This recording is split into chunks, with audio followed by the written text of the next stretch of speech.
नाम जो रत्ती एक है, पाप जो रत्ती हजार। आद रत्ती घट संचरे, जारी करे सब छार। कबीर साहब जी कहते हैं, जिस प्रकार अग्नि की छोटी चिंगारी बहुत बड़े ढेर को जला डालती है, उसी प्रकार सदगुरु के नाम ज्ञान की एक रत्ती भी बहुत है। यह पाप की 1000 रत्ती से भी बढ़कर है। यदि ज्ञान की आधी रत्ती भी हृदय में प्रविष्ट हो जाए तो यह सब पापों को भस्म करके राख कर देती है। जाप मरे अजप्पा मरे, अनहद भी मरी जाए। सुरति समानी शब्द में, ताही काल न खाए। कबीर साहब जी कहते हैं, जाप अजप्पा तथा अनहद सभी काल के गाल में समा जाते हैं, अर्थात ये योग युक्तियाँ सब निष्फल हो जाती है। परंतु जब भक्त की निष्काम सुरति आत्मस्वरूप में समा जाए तो फिर उसे काल भी नहीं मार सकता, अर्थात वह मृत्यु के भय से विमुक्त हो जाता है। बिना साँच सुमिरन नहीं, बिन भेदी भक्ति न सोय। पारस में पर्दा रहा, कस लोहा कंचन होय। साहिब जी कहते हैं, बिना सत्य ज्ञान के सुमिरन नहीं होता, और जब तक भक्ति का सार रहस्य बताने वाले सद्गुरु न हो तो भक्ति नहीं हो सकती। यदि पारस मणि लोहे के मध्य हल्का सा भी आवरण हो, यानी कि अलगाव हो तो उसके स्पर्श से लोहा स्वर नहीं बन सकता। इसी प्रकार जब तक कुछ भी अभाव या दोष है, साधना सफल नहीं हो सकती। कहता हूँ कहीं जात हूँ, कहूँ बजाए ढोल। श्वास जो खाली जात है, 3 लोक का मोल।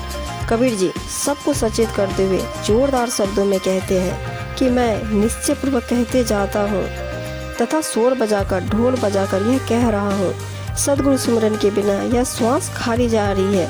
इसे समझो, तीनों लोकों में यह अनमोल है। बिना सुमिरन के यह जीवन मूल्यहीन है। अतः हर श्वास के साथ सुमिरन करो। माला श्वास श्वास की, फेरे कोई निज दास। 84 भर में नहीं, कटे कर्म की फांस। साहिब जी कहते हैं, माला तो हाथ में लेकर कोई भी फेर सकता है, परंतु श्वास आने और जाने वाली माला को सदगुरु का कोई सच्चा दास भक्त ही फेर सकता है। ऐसा दास 84 के चक्र में नहीं भटकता है। श्वास माला के साथ सदगुरु के नाम का स्मरण करने से उसके कर्मों की फांस यानी बाधाएं कट जाती हैं। सुरती फंसी संसार में, ताते परिगो दूर। सुरती बांधी स्थिर करो, 8 पहर हजूर। कबीर साहब जी कहते हैं, जब चित्तवृत्ति संसार के माया मोह में फंसी हो तो सदगुरु परमात्मा से दूरी हो जाती है। यदि संयम भाव से चित्तवृत्ति को स्थिर करके आत्मस्वरूप में लगा दिया जाए तो वह 8 पहर उपस्थित रहेगी। अतः चित्त की एकाग्रता से प्रत्येक क्षण सदगुरु के नाम स्मरण करते रहना चाहिए। माला तो कर में फिरे, जीव फिरे मुख माही। मनवा तो चहुदिशी फिरे, यह तो सुमिरन नाही। साहिब जी कहते हैं, माला हाथ में घूम रही है और जीव मुंह में घूम रही है, अर्थात बोलचाल आदि का व्यवहार चल रहा है। चंचल मन भी 10 दिशाओं में भ्रमण कर रहा है। इसे सुमिरन नहीं कहा जा सकता। यह तो केवल पाखंड है, क्योंकि जब तक तन मन शांत स्थिर नहीं होंगे तब तक सच्चा सुमिरन नहीं होगा। आदि नाम पारस अहे, मन है मैला ले।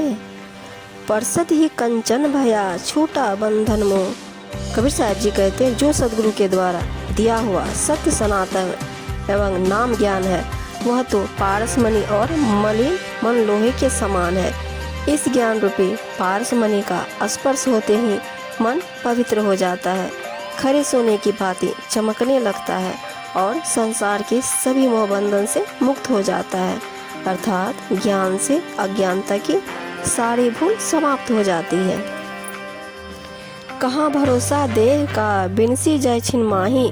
सांस सांस सुमिरन करो और जतन कछु नाही। कबीर साहब जी कहते हैं, यह शरीर तो नासवान है, इसका क्या भरोसा, ना जाने कब कौन से क्षण में यह नष्ट हो जाए। ऐसा विचार कर हर श्वास में निरंतर सद्गुरु का सुमिरन करना चाहिए। इसके अतिरिक्त मुक्ति का दूसरा उपाय कोई भी नहीं है।